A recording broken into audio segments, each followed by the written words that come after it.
আজকে আপনি বাংলাদেশ সচিবালয়ে বেশ কিছুক্ষণ ঘোরাফেরা করছেন, আমি লক্ষ্য করেছি। আপনাদের যে দাবি দেওয়া এবং যে স্মারকলিপি, আসলে সেটা কি এবং কার বরাবর আপনারা পেশ করতে চান, সর্বোপরি যদি মেইন কথাটি আপনি বলেন। আসসালামু আলাইকুম, আপনাদের সবাইকে ধন্যবাদ জানাতে আমি জানাতে চাচ্ছি যে আমি পরিবার পরিকল্পনা দপ্তরে চাকরি করি। আমার জেলা বাগেরহাট, আমি FWA। আমি বিগত 2008 সালে যখন আমাদের সার্কুলার হয় তত্ত্বাবধায়ক সরকারের সময় আমার চাকরি, ওখানে লেখা ছিল আমি 3য় শ্রেণীতে কর্মরত।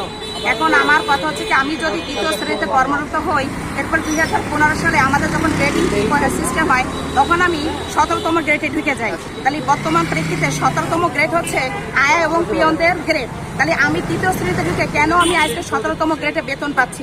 1 নম্বর। 2 নম্বরে হচ্ছে আমি FWA হিসেবে আমার জানা মতে বাংলাদেশে যতগুলো ডিপার্টমেন্ট আছে সব ডিপার্টমেন্টের ভিতরে আমার ডিপার্টমেন্ট, বিশেষ করে আমি FWA, আমি মনে করেন যে মানুষের প্রত্যেকটা বাড়ি বাড়ি ডোর টু ডোর আমি মানুষের সেবা প্রদান করি। আমি গর্ভবতীর সেবা প্রদান করি, আমি গর্ভবতীদের 4টা চেকআপ দান করি, আমি শিশু সেবা দিই, আমি আপনার কিশোরদের সেবা প্রদান করি। তাহলে এত কাজ করার পর আমি ট্যাবে কাজ করি। তাহলে আমি যদি ট্যাবের কাজ করে থাকি তাহলে আমি অবশ্যই টেকনিক্যাল মর্যাদা পাবো। আমরা ইনজেকশন পুশ করে তাহলে আমি 3য় শ্রেণীর কর্মচারী হয়ে আমি 17তম গ্রেডে কেন বেতন পাবো? আর সব থেকে বড় কথা হচ্ছে আমাদের কোনো নিয়োগ বিধি নাই। আমি 2008 সাল থেকে এই পর্যন্ত ঢুকছি, আজ 15 বছর। আমাদের যেখানে জন্ম হচ্ছে সেখানে আমাদের মৃত্যু হয়ে যাচ্ছে।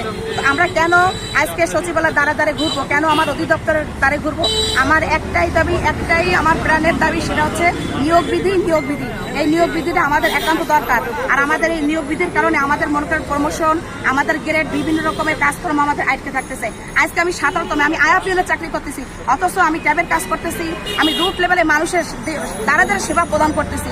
তাহলে আজকে আমাদের দ্বারা জনসংখ্যা নিয়ন্ত্রণ করতে আমরাই একমাত্র সক্ষম হয়েছি। অতএব আমার মাননীয় প্রধান উপদেষ্টা মহোদয়ের কাছে আমার একান্ত আবেদন, আমাদের নিয়োগ বিধিটা সম্পর্কে স্যার আপনি প্লিজ আমাদের পাশে দাঁড়ান, আমাদের নিয়োগ বিধিটা করে দেন। আমরা কিছুই চাই না, আমাদের একটাই দাবি স্যার, আমার নিয়োগ বিধিটা করে দিলে আমরা সারা জীবন আপনার কাছে চিরকৃতজ্ঞ থাকবো।